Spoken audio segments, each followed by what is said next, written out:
Assalamualaikum anak-anak. Kita awali pembelajaran IPA hari ini dengan berdoa ya.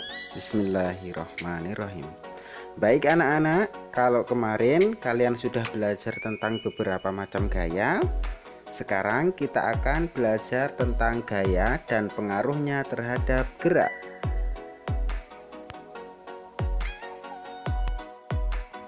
Masih ingat anak-anak pengertian tentang gaya? Ya betul, gaya itu merupakan tarikan dan dorongan terhadap suatu benda. Nah, tarikan dan dorongan yang diberikan kepada benda tersebut tentunya akan menimbulkan gerak pada benda tersebut. Gerak benda bisa lebih cepat, lebih lambat, atau berhenti, dan dapat berubah arah.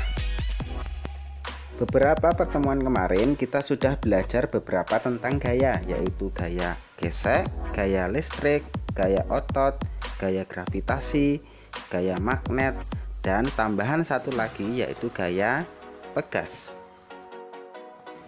Dari beberapa gaya tersebut, ada gaya yang dapat menimbulkan benda bergerak, misalnya gaya otot, gaya pegas, dan gaya listrik.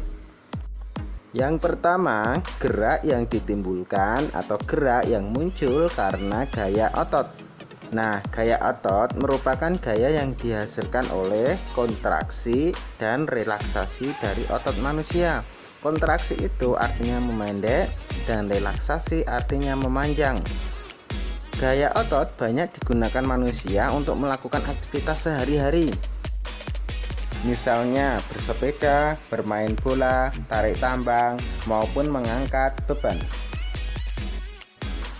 Ketika bermain bola, misalnya menendang bola ya, ketika gaya yang diberikan untuk menendang bola itu semakin besar atau semakin kuat, maka bola akan melaju dengan kencang.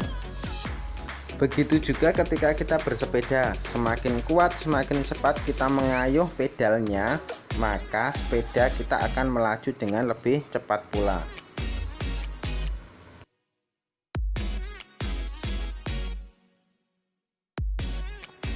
Yang kedua, gerak timbul atau gerak yang muncul karena adanya gaya pegas.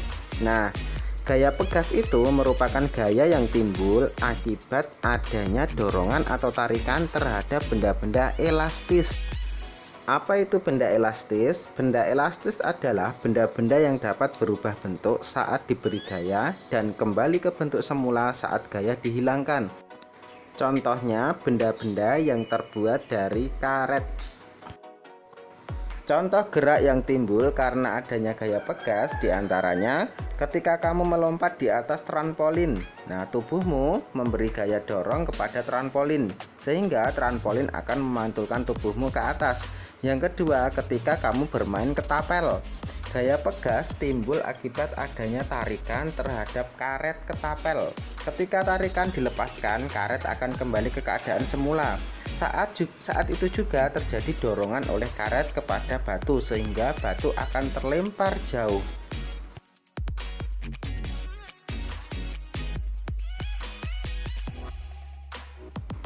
Selanjutnya, gerak yang timbul karena adanya gaya listrik. Contohnya adalah ketika anak-anak menyalakan kipas angin. Nah, kipas angin itu akan bergerak karena adanya gaya listrik dari aliran listrik.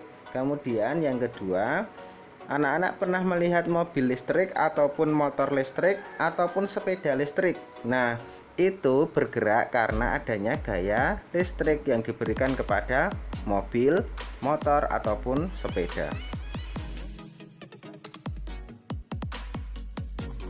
Lalu, bagaimana hubungan antara gaya, gerak, dan energi?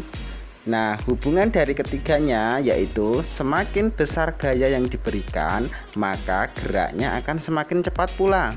Sehingga energi yang ditimbulkan juga akan semakin besar.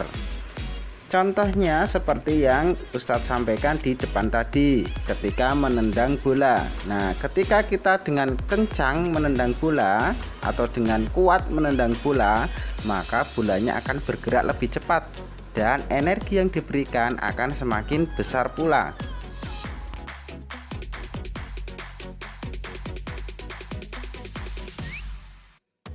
Bagaimana anak-anak? Semoga penjelasan Ustadz hari ini tadi dapat membantu pembelajaran anak-anak hari ini ya. Baiklah kalau begitu, untuk pembelajaran hari ini Ustadz cukupkan sekian, kurang lebihnya mohon maaf. Semoga bermanfaat. Wassalamualaikum.